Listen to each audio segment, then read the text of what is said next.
Vraiment voir Garou être méchant, mais méchant à ce point, ce chapitre est juste dingue. Mesdames et messieurs, ici Chaz et on se retrouve aujourd'hui pour la review du chapitre 166 de One Punch Man, un chapitre légendaire. Je tiens à le dire dès le début, ce chapitre est un chapitre de légende. L'enchaînement avec les autres chapitres en plus, je suis heureux de faire des reviews de One Punch Man, ça c'est sûr. Et comment ouvrir un chapitre légendaire avec une page encore plus légendaire, une page juste magnifique où tu vois le Garou Cosmos éveillé, je ne sais pas quoi, là. Il est juste magnifique et tu sens que ce chapitre, ça va être une dinguerie. Il est tellement dingue qu'on va couper ça en 3 parties. Une première partie sur Blast, une deuxième partie sur Genos et Garou et Saitama en dernière partie parce que c'est une dinguerie. Oui, lors de ce chapitre, on voit Blast se battre et c'est même pas le plus gros du chapitre. Limite, tu l'oublies tellement il se passe des trucs de malade lors de ce chapitre. Et donc, dès l'ouverture, tu vas avoir un Garou qui va coucher les héros, même des héros de classe S, au sol juste à cause de ses radiations. Et ça, c'est juste énorme. Ok, dans le webcomic, t'avais un combat entre les classes S et Garou et peut-être qu'il arrivera aussi par la suite. Mais là, à ce moment précis, voir ça, voir que Garou, il a même pas besoin de se battre contre eux. Il a juste besoin d'être là pour qu'ils tombent. Mais c'est juste n'importe quoi. C'est juste n'importe quoi. Et je trouve même que lui donner des pouvoirs de radiation, c'est pas si bête que ça. Tu connais, c'est le Japon, traumatisé par Hiroshima, par les bombes nucléaires. Et donc, avoir Garou comme ça, c'est juste hyper symbolique comme symbole de la peur. Oui. Blast, il va arriver, c'est un genre de Doctor Strange sous stéroïde, là, c'est ça qu'on va voir lors de chapitre avec ses portails. Il va lui dire que, ouais, il va tuer tout le monde s'il va faire ça. Donc, est-ce qu'il veut pas plutôt se déplacer dans une autre dimension? Dans tous les cas, ils vont se taper tout de suite. Et ça va donc être un combat entre deux êtres qui peuvent manipuler le Cosmos. Et oui, ça c'est juste énorme, on comprend vraiment, véritablement la nature des pouvoirs de Blast. Et donc c'est le bien contre le mal. Et donc tu vois que Blast il se prend un petit peu pour le perso principal, mais laisse-le, tu vois, on peut pas l'obliger. Et donc là, tu vois vraiment que Garou, il a un pouvoir quasi divin. Et on a même sa motivation, et je trouve que c'est quelque chose qui manquait. Il veut voir ce que l'humanité va advenir, comment elle va évoluer sous une menace de niveau God. C'est juste énorme, bien sûr. Et donc là, le combat, il va commencer. Ça va se taper dans tous les sens, juste parce que, en fait, Blast, il va lui lancer des portails et visuellement, c'est ultra puissant. Ça, c'est un truc, quand il va sortir en animé, ça va être juste dingue parce que, tu vois, il lance un portail par-dessus Garou, il saute, il se retrouve en bas et bim, il commence à le tabasser avec des patates de gravité. C'est n'importe quoi. Un tabassage dans les règles de l'art pour une page juste légendaire. Et crois-moi, il va y en avoir des pages légendaires lors de ce chapitre. Et même si Blast, il va tenter d'écraser 2 portails sur lui, n'oublions pas que Garou, sa principale capacité en ce moment, en plus d'être nucléaire, c'est de copier les techniques. Et c'est pour ça qu'il va sortir en mode Barbe Noire avec Gura Gura no Mi et Yami Yami no Mi. 2 pouvoirs dans chaque main, celui de Blast et le sien. C'est juste n'importe quoi. Gravité, fission nucléaire, je ne sais pas, c'est trop. C'est juste trop. Rien que cette image, elle est légendaire. Et l'enchaînement de coups qu'il va lâcher à Blast. Heureusement que Blast est le numéro 1, puisqu'il va rediriger tout ça en bloquant ça avec des portails, et je trouve que ça c'est génial, tu vois, comme idée, parce que on a l'habitude de voir des gens se donner des patates comme ça, mais là, carrément, ouvrir des portails sur chacun des coups qu'il se prend, c'est juste énorme, et en plus, la page, quand tu la vois comme ça, avec la mise en scène où, en fait, il renvoie les coups dans le ciel, et tu vois, dans l'atmosphère, il y a plein d'explosions suite aux coups de Garou, et c'est juste magnifique. Et bon, les portails, ils vont carrément exploser vu toute l'énergie qui est libérée et ils vont donc être séparés. Mais ce qu'il y a à dire, parce que c'est plus ou moins la fin du combat Blast-Garou à ce moment, c'est que déjà, Garou ne respecte pas Blast. Il fait « Ok, t'es numéro 1, t'es très fort », mais il veut se battre contre Saitama. Mais Blast, il a été juste incroyable. Certains seront peut-être déçus par sa prestation, mais je tiens à le dire que durant tout le combat, il n'a pas arrêté de dire oui, il faut que je protège les civils, il faut essayer de protéger la Terre parce que sinon avec toutes ces radiations, tout va être détruit. Donc là, je ne pense pas qu'il était à son plein potentiel. Retenez-le bien, j'ai très hâte de le voir dans un autre véritable combat. Et là, on va devoir parler de ce qu'il a fait à Genos, là, Garou. On va s'arrêter sur le cas Garou parce qu'il y a un problème là. Je ne l'ai jamais vu aussi méchant. Il se rend bien compte que pour battre Saitama, il faudra copier sa puissance. Et comment faire pour invoquer Saitama? Il compte faire du sale avec un Genos qui lui a foncé dessus. Il l'attrape maintenant et il le pète. Il l'explose comme ça. Il le tue.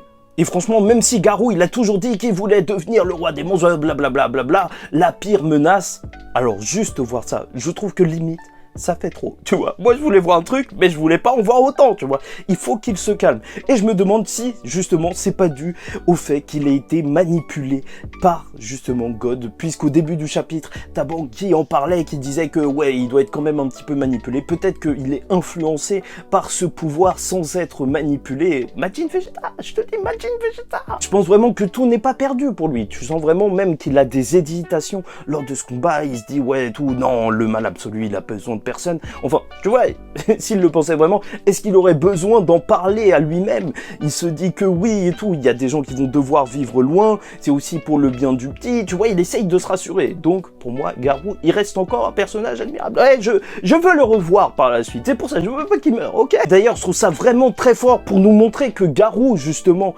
il est dans le faux, en vrai. Il a tort de faire ce qu'il fait. Tu vois, justement, il se dit, c'est pour le bien du petit. Et on contraste par rapport à ça. T'as une image du petit qui est au sol, juste avec du sang, qui est quasiment mort. Bien sûr, peut-être qu'il va être sauvé par le monstre qui est à côté, mais au final, il faut le noter. Ce qu'il fait, ça ne marche pas du tout. Et bon, même si les pages étaient magnifiques et que ce sacrifice est incroyable, j'espère et je pense que, bien sûr, Genos, on pourra le revoir grâce au docteur qui a fait une copie de lui ou je sais pas quoi. De toute façon, son corps, il est encore, enfin le corps C-O-R-E, il est encore là, présent, son cœur, entre guillemets, donc... peut-être qu'il va revenir, c'est sûr, ok?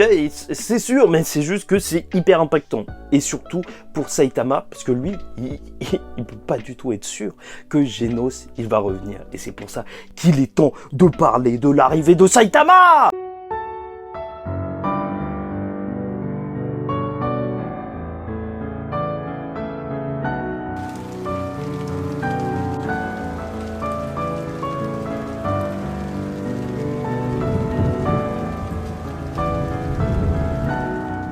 Et qu'est-ce que c'est badass? La mise en scène. Ok, t'avais eu des pages toutes noires et tout, quand Genos, il s'est fait tuer. Mais là, t'as carrément une pluie qui tombe, une pluie d'huile, de sang. Au début, je me demandais ce que c'était. Mais en réalité, apparemment, d'après mes recherches, après une bombe nucléaire, en fait, ça arrive qu'il y ait des pluies noires qui tombent. Donc, c'est assez intéressant à savoir.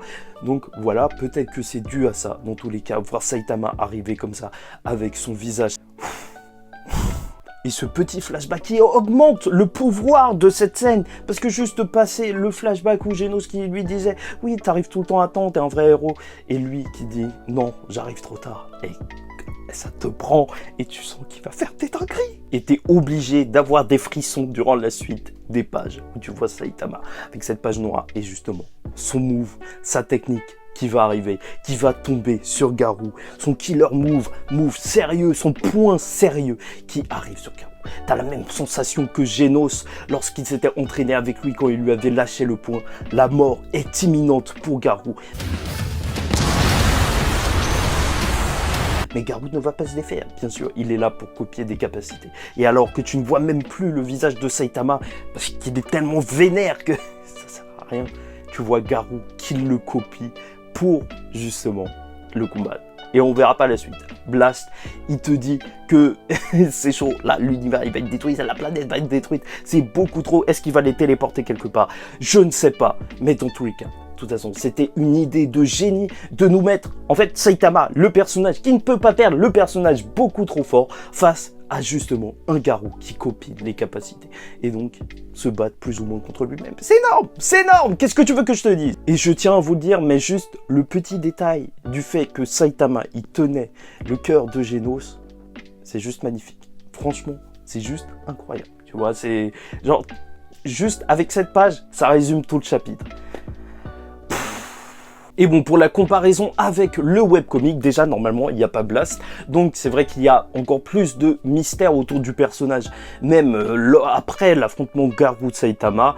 mais ce qu'il faut dire, c'est qu'il est ultra bien teasé. Là, franchement, moi, je le trouve quand même énorme. Et Genos, il n'a pas été dans cet état. Là, c'est vraiment beaucoup plus terrible. Ou peut-être que c'est juste la mise en scène qui fait que, franchement, j'ai l'impression que ça n'a rien à voir avec ce qui s'est passé dans le webcomic. J'ai l'impression que là, c'est vraiment encore beaucoup plus terrible. Tu vois, il a été vraiment éclaté. Il n'y a rien à voir. C'est juste fou. En vrai, comment ça fait toute la différence. Après, je vais pas vous mentir, dans le webcomic, la force aussi, c'était que quand ils se battaient contre les héros de classe S, il leur faisait des petits commentaires, des commentaires qui étaient très intéressants sur la société héroïque. Et donc, j'espère qu'il en parlera par la suite. Mais dans tous les cas, ce combat était juste légendaire. Ok, Garou nous dit qu'il est devenu le symbole de la peur et on ne peut plus le contredire. Tout le monde ne peut qu'avoir peur face à lui.